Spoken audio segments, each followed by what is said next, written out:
The Shabby Boy in the Charity Hostel. That's the name of the story that I am going to read out to you today.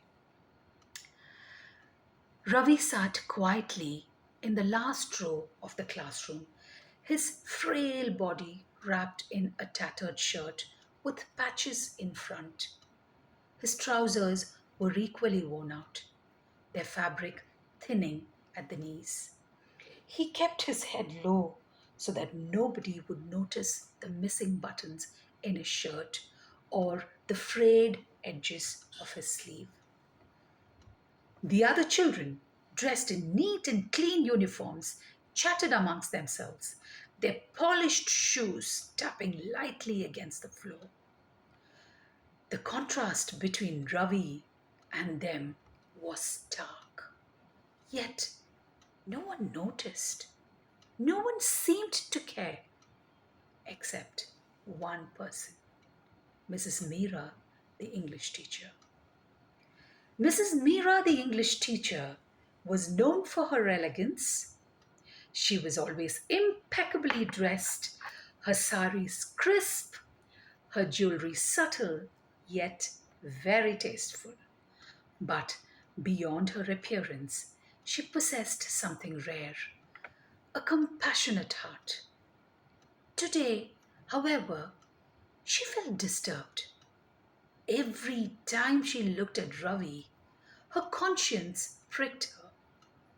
After the class, she called him aside. Ravi, why do you always wear the same clothes? They are so worn out. Doesn't your hostel provide you with new ones? Ravi hesitated, shifting uncomfortably. Madam, the charity that sponsors me usually sends money for books and clothes every year. But this time, no money came. The hostel manages my food and school fees, but they don't have extra funds for clothes. His voice was steady, but his eyes revealed his pain. Mrs. Meera felt a lump in her throat. She knew the world was unfair, but to see a child suffer like this right in front of her was unbearable.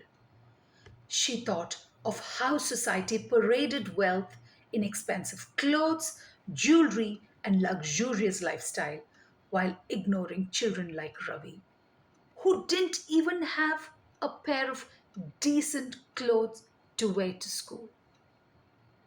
That night she couldn't sleep. Her own wardrobe was full of expensive saris. Yet here was a child who lacked even basic clothing. Her conscience didn't let her rest. The next morning, instead of shopping for another elegant dress for herself, she visited a store and bought a set of neatly pressed uniforms, socks, and a pair of sturdy shoes. The following day, she called Ravi to the staff room and handed him the package. These are for you, Ravi. From now on, come to school with confidence. The boy's hands trembled as he took the package and unwrapped it. His eyes welled with tears. Thank you, madam, he whispered, unable to say more. That day, for the first time in a long while, Mrs. Meera felt true happiness, not from admiring her reflection in the mirror, but from knowing that she had restored dignity in a child who had nothing but dreams and hope.